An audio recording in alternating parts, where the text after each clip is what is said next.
It's now time to make this shape on top of the head. Whenever I'm doing these kind of shapes, I always find it to be incredibly helpful to use the geometry which is already there. Instead of having to quad draw something out or, box model it, it's really useful to see what we already have and see how we can work with this.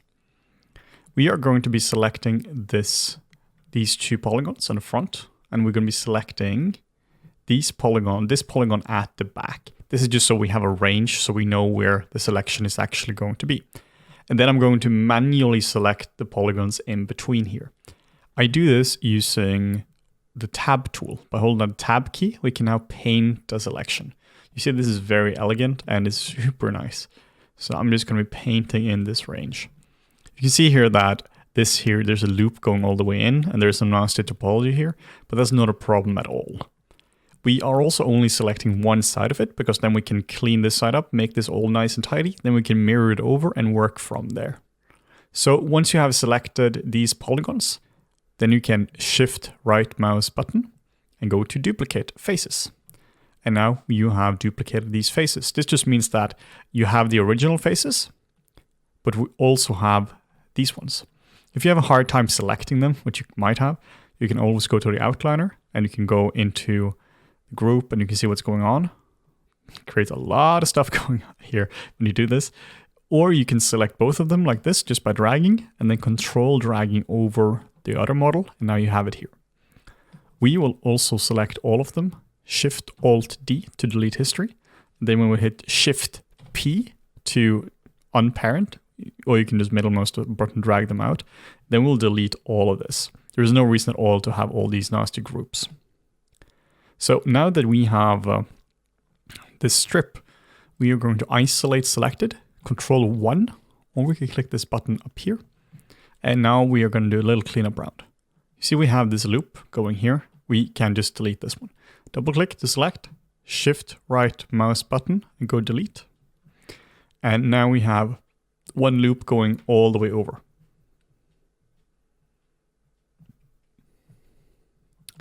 But we still have some junk topology. We still have, well, not junk, it's just messy. So we have some messy topology in this way where which we can now just straight up delete. Select these, Shift right mouse button, delete edge. And let's just review, see if we can probably delete one more. Just hit the G key to do that. Then we can select this one, Shift right mouse button, edit edge flow. And that's just going to even out everything a little bit. We can do that a few times. We can just go around it and hit the G key on some of these just to even it out just a little bit. So now we have a nice even edge flow like this. And now what we can do is we can go to vertex and select all of these guys. Basically anything which is not in the center line. Then we can hit the R key to go to scale. Now we can just scale it down like so on the x-axis. The cool thing about this is if we just keep scaling, we are going to hit 0, which means we're not going across 0. So everything will just be at the exact same point. Just to be sure, we can also select all of these. And we can go all the way up here. And set these to 0 as well. Now they should have already been zeroed out because we already mirrored over. But in case it wasn't, just make sure they're zeroed out. Shift Alt D to delete history. Now we can go out of isolation mode just to see where we're at. So it's not fitting perfectly, but that's not a problem at all. Because what we'll do is we will scale it down a little bit so it actually goes inside the helmet. So it's not going to be floating around or anything like that. So go to modify, center pivot, so that the pivot is all the way up. And then on the red handle, now we can scale on only 2 axes. And what this does is that this just scales it up like so. But it doesn't scale on this axis. So we're just going to move it so it's slightly on the inside. So now we can't see it. And then what we'll do is we will hold on Shift right mouse button and choose mirror. And we will set the merge threshold to 0 or 0.01 because otherwise it's going to merge everything for us. Just hit the 3 key to make sure everything is merged. If there are any issues when you hit the 3 key, you're just going to have to fix them, potentially by merging them together. So now we have nice clean topology. Then what we'll do, we'll delete the center edge because we don't really want that. This creates too much curvature for us. So select the center edge, Shift right mouse button, delete edge. Now you can see we have this very nice surface, which is just right in the center. We can then, I just keep hitting Control 1 to go in and out. You can also go in here as well. Control 1, select everything, Shift right mouse button, extrude faces.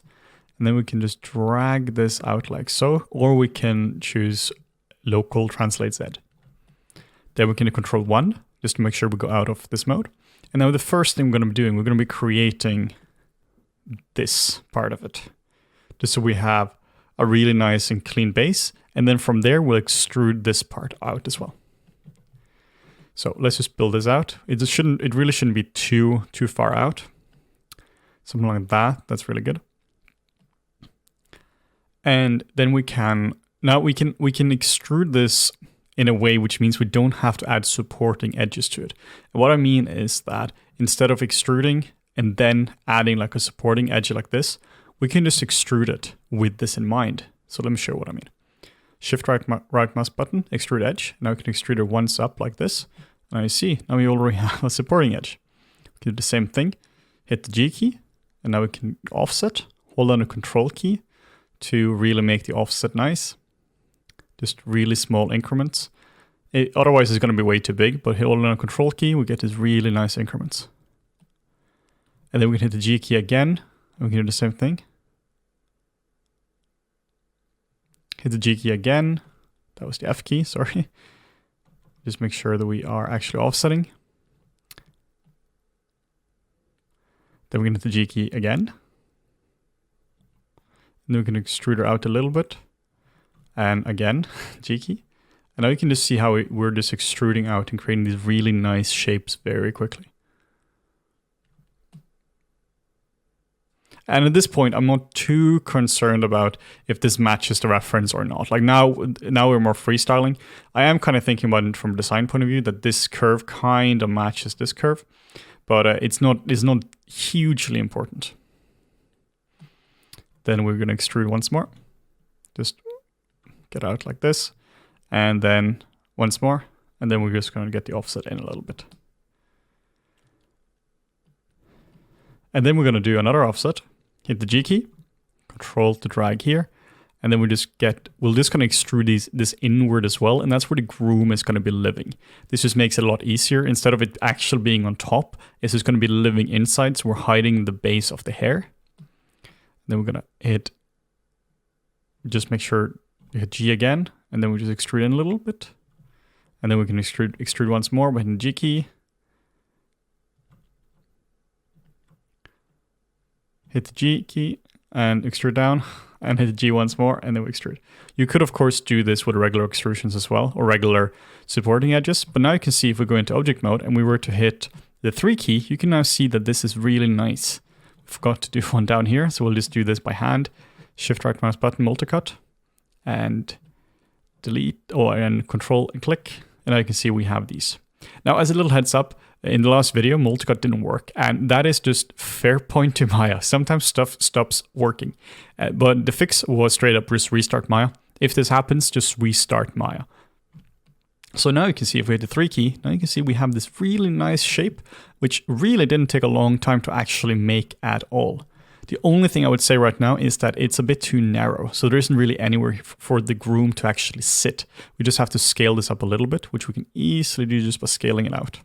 Oh, before we do that, we just want to make sure that this is actually centered. So modify, center pivot, so it's right in the center. And it looks like we have an issue down here as well. So we're just going to see what's going on here. Oh, and that is just that we just have to do this symmetrically on both sides.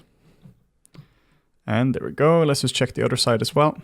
And this is why we review it. When I'm modeling like this, I don't have a secret formula, which is this many segments on this polygon and click at this exact amount.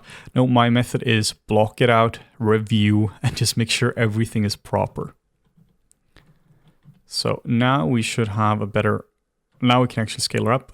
Just scale her up like so. So now there is a better place for the groom to actually sit on top of the head here. And now if we want to make the shape a little bit nicer, because now it's all even, we can go to the side view, just go to right view like this, go to right mouse button, vertex, can select all of these.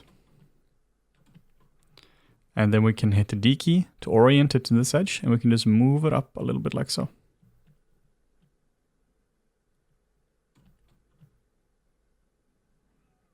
Just so it would change the shape just a little bit. And again, not too fussed with this matching exactly. Though that is a concern you might have if you're working professionally and you need to, your job is literally to match it up.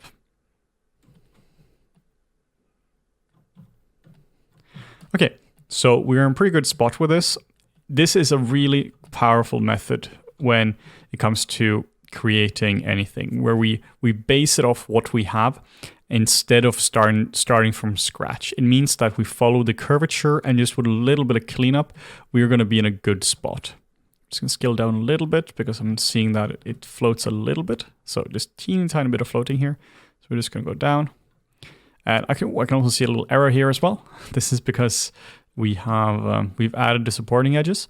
So what we can do is we can go in here, and this is going to sound like the hackiest thing in the entire world.